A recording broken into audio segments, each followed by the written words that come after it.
আসসালামু আলাইকুম ভিউয়ার্স, সবাই কেমন আছেন? আশা করি সবাই ভালো আছেন। তো আজকে বগুড়া থেকে একটি পার্সেল এসেছে। আসলে কুরিয়ারের মাধ্যমে অনেকে ফোন পাঠাচ্ছেন বা অনেকে পাঠিয়ে থাকেন। পোকো X3 Pro ফোনগুলো এই পরিমাণ ডেট হচ্ছে যে প্রচুর পরিমাণ আমি ফোন পাচ্ছি। এই ফোনগুলো রিপেয়ার করার জন্য অনেকেই পাঠাচ্ছেন। তো বগুড়া থেকে বিশাল ভাইয়া আজকে আমার কাছে যে ফোনটি পাঠিয়েছেন, এই ফোনটি হঠাৎ করে বন্ধ হয়ে যায়। ফোনের ডিটেলসে লিখে দিয়েছেন। আসলে একটি ফোনের কাজ করার পূর্বে ফোনটির যে হিস্টোরি বা ডিটেলস জানাটা খুবই প্রয়োজন। যদিও পোকো X3 Proতে কমন ইস্যু, এটি সাডেনলি অফ হয়ে যায়, অথবা কোনো ফোন আছে রিবোট করতে থাকে, কয়েকদিন রিবোট করার পর হঠাৎ করে ডেড হয়ে যায়। কোনো ফোন রয়েছে যেটি ডিসপ্লেতে র্যাক চলে আসে, বিভিন্ন ধরনের কালারের সঙ্গে সাদা হয়ে অফ হয়ে যায়, যেটি অনেক সময় আমরা হার্ট ব্রেক বলে থাকি। এই ফোনগুলোতে এভাবেই অফ হয়ে যায়, এটি কমন ইস্যু। আর ফোনগুলো যদি ইনটেক থাকে বা কোনো ধরনের কাজ না করে থাকে, সেক্ষেত্রে কিন্তু এই ফোনগুলো সিপিইউ রিবোলিংয়ের মাধ্যমে 95% ফোন রিপেয়ার করা পসিবল। দেখুন, আমি ফোনটি প্রথমেই খুললাম। এই ফোনটির যে ওয়ারেন্টি স্টিকার থাকে, সেই স্টিকারটি ইতিপূর্বে খোলা হয়নি। তো আমি ফোনটি প্রথমেই খুলে নিচ্ছি।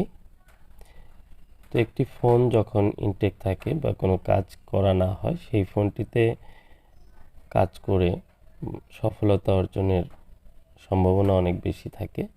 রিডিং রয়েছে 4-5। আর এ ধরনের 4-5 রিডিংয়ে আমরা যেটি পেয়ে থাকি, যে সিপিইউর যে বলগুলো সেগুলো ড্রাই হয়ে গেলে এরকম 4-5 রিডিং চলে আসে। আর এই ফোনগুলোতে প্রচুর পরিমাণে গেমিং বা এটির উপরে একটু লোড পড়ার কারণেই কিন্তু এই ফোনগুলো ডেড হচ্ছে, এটি বাস্তব। কারণ হচ্ছে এই ফোনগুলো যারা ইউজ করেন, ম্যাক্সিমাম ইউজার যারা এটি ইউজ করার সময় গেমিং করে থাকেন বা গ্রাফিক্সের কোনো কাজ করে থাকেন। পাশাপাশি এই ফোনগুলোতে বেশ ভালো মানের ক্যামেরা রয়েছে। সব মিলিয়ে ফোনটির যে প্রসেসর রয়েছে, এটি বেশ শক্তিশালী হওয়ার কারণে ফোনটি অনেক স্মুথলি রান করে। কিন্তু এই ফোনের যে প্রসেসরটি রয়েছে, সেটি অত্যাধিক স্লিম এবং সেটি ডাবল পার্টের হওয়ার কারণে এই ফোনগুলো একটু গরম হওয়ার ফলে ভিতরের যে বলগুলো থাকে, সেই বলগুলো কিন্তু ড্রাই হয়ে কানেকশন ফল্ট করে। কারণ এই সিপিইউটি যখন হিট হয়, এই সিপিইউর নিচের যে বলগুলো থাকে, সেই বলগুলো গরম হয়ে যায় এবং কি বলগুলোর কানেকশনে ফল্ট হয়ে যায়। আর উপরে যে র্যাম রয়েছে, অনেক সময় এই র্যাম থেকেও ফল্ট হয়। তো এই ফল্টগুলো হওয়ার কারণেই ফোনগুলো ডেড হয়ে যাচ্ছে। কোনো ফোন রয়েছে যেটি শুধু র্যাম থেকে কানেকশন ফল্ট হয়, সিপিইউ কানেকশন ঠিক থাকে। আবার কোনো ফোন এরকম রয়েছে যেটি শুধুমাত্র সিপিইউ থেকেই কানেকশন ফল্ট হয়ে যায়, যেটি 3 থেকে 4 বা 5 এরকম রিডিং এসে দাঁড়িয়ে থাকে। আর যখন একটি ফোনের 16, 17, 15 এরকম একটি রিডিং পাবেন, তখন অবশ্যই কোয়ালকম পোর্ট করার কথা। ফোনটি তখন ইডিএল পোর্ট করবে। তো আমি র্যাম সিপিইউ উভয়টি একসঙ্গে রিমুভ করে নিলাম। আমার এই ফোনটির রিডিং অনুযায়ী আমাকে সিপিইউটি খুলতে হলো, কারণ এটি যদি 16, 17 রিডিং থাকতো, তাহলে কিন্তু র্যাম থেকে ফল্ট হওয়ার পসিবিলিটি বেশি থাকতো। তো আমি সিপিইউ রিভলভ করে এরপর লাগানোর পরে আমি বলতে পারবো যে এই সিপিইউটির কন্ডিশন কেমন রয়েছে বা সিপিইউটি রানিং হওয়ার পসিবিলিটি কত রয়েছে। যদিও আমি এই ধরনের ফোন রিপেয়ার করেছি, অসংখ্য ফোন রয়েছে আমি রিপেয়ার করেছি।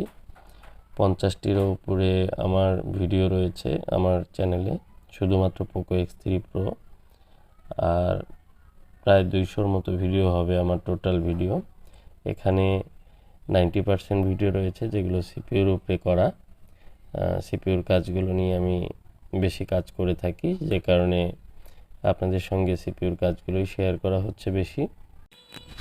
আর যেহেতু ইউটিউবে আসার পর বিভিন্ন জায়গা থেকে অনেকেই ফোন দিচ্ছেন, অনেকের ফোনের প্রবলেমগুলো শেয়ার করছেন, পাশাপাশি কুরিয়ারের মাধ্যমে অনেকে ফোন পাঠাচ্ছেন, যে কারণে আমি এই কাজগুলোকে বেশি বেশি শেয়ার করছি, যে আপনারা এই কাজগুলো দেখে যেন একটি ধারণা বা অভিজ্ঞতা পেয়ে থাকেন।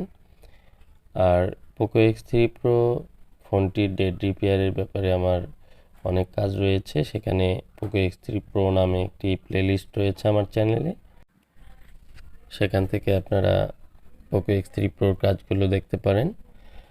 পাশাপাশি আমি যে কাজগুলো করছি পোকো X3 Proর, প্রত্যেকটি কাজের ক্যাটাগরি কিন্তু এক নয়। কিছু কিছু পোকো X3 Pro পেয়েছি যেগুলো অত্যাধিক ব্ল্যাক পেস্ট দেওয়া থাকে। ব্ল্যাক পেস্টের কারণে আইসিগুলো অনেক হার্ড হয়ে যায় এবং কি ব্ল্যাক পেস্টের কারণে আইসিগুলো রিমুভ করা অনেক কঠিন হয়ে যায়। আবার কিছু কিছু পোকো X3 Pro রয়েছে যেগুলো খুব ইজিলি আইসিগুলো রিমুভ করা যায়। তো সেক্ষেত্রে আমি পোকো X3 Proর ক্যাটাগরি ভিন্ন ভিন্নভাবে ধরি। সবগুলো একইভাবে কাজ করলে কাজগুলো হয় না বা হবে না। এই কাজগুলো করতে করতে আমার যে অভিজ্ঞতাটি হয়েছে, পোকো X3 Pro ফোনটি আসলে অনেক ক্রিটিক্যাল, অনেক ডিফিকাল্ট একটি কাজ। এই কাজগুলো করতে গিয়ে অনেকেই কিন্তু ডেট করে ফেলছেন। এর কারণ হচ্ছে যারা এই কাজগুলো ইতিপূর্বে খুব বেশি করেননি, তাদের হয়তো কিছু ফোন রানিং হয়েছে, কিছু ফোন রানিং হয়নি। তো এই ফোনটির যে প্রসেসর প্লাস র্যাম রয়েছে, র্যামটি যতটুকু মোটা, এর থেকে সিপিইউটি কিন্তু অনেক চিকন। তো র্যাম সিপিইউ মিলে খুবই স্লিম একটি কম্বিনেশন। এর কারণেই আইসিগুলো কিন্তু অনেক ঝুঁকিপূর্ণ। পাশাপাশি যখন এই আইসিগুলো ব্ল্যাক পেস্ট আঠার থেকে রিমুভ করে আইসিগুলোকে ক্লিন করে রিভলভ করা হয়, সেই প্রক্রিয়াটি অনেক বেশি কঠিন এবং ক্রিটিক্যাল হয়ে থাকে। আর সেই সময়ে কিন্তু আইসি ড্যামেজ হয়ে যাওয়ার পসিবিলিটি থাকে।